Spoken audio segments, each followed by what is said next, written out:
Witches. So today we are going to be talking all about the next card, the Empress's counterpart, the Emperor. So just like the Empress is the divine, like proud mom card, I see the Emperor as like the super supportive dad card. So this is what mine looks like in my deck.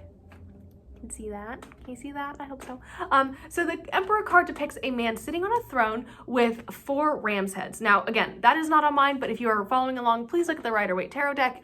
It is like the standard, like the gold standard. If this is your first video with me, hello. I'm going to be going over the imagery, the meaning, and then my personal draw to each card. So yes. Sits on a throne with 4 ram's heads, which, side note, I really want to like find something like that and put it in my witch room and and maybe in my witch shop, which you should all visit, and like come take selfies in the Emperor chair, but that's just me.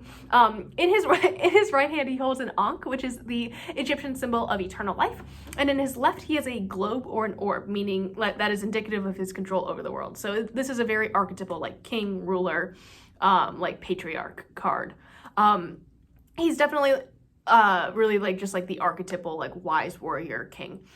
He's depicted as wearing a red robe and a suit of armor to symbolize his imperviousness to emotional manipulation or threat, and he's generally depicted with a white beard and crown to show his wisdom and authority. Now mine definitely is not that. He's kind of like a normal looking dude, but I do think it is a very cool card. Nonetheless, it looks like he actually has like the elements and stuff down here too, which is wild. So yes, this card when upright is all about authority and that divine masculine energy. So it's all about providing for yourself and or for your family, stepping into a leadership role within your community, or just like really standing up for yourself in a situation. When reversed, it can kind of refer to domination or the sense of too much control, kind of like micromanaging, which no one really likes.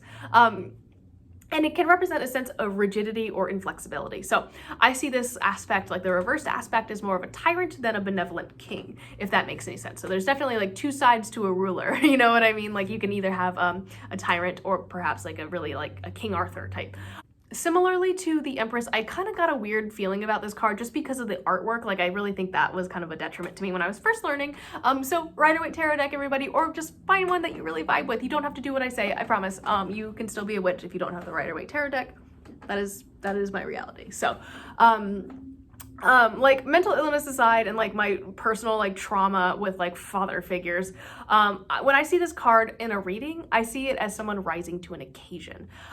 Like I really want to channel that energy more in my local community. Like I really want to step up and be a leader and like a pillar in my community. Like I want to have that, not authoritative in a bad sense where I'm like, you must do what I say. Like that's not what I mean, but in terms of like stepping up and like making a difference in like the community around me and like hosting these events and, you know, giving back. Like that's a really big thing for me. So next couple months, I think I'm really going to focus on getting these like group meetups together and like working with my local witches to create some really awesome experiences and memories.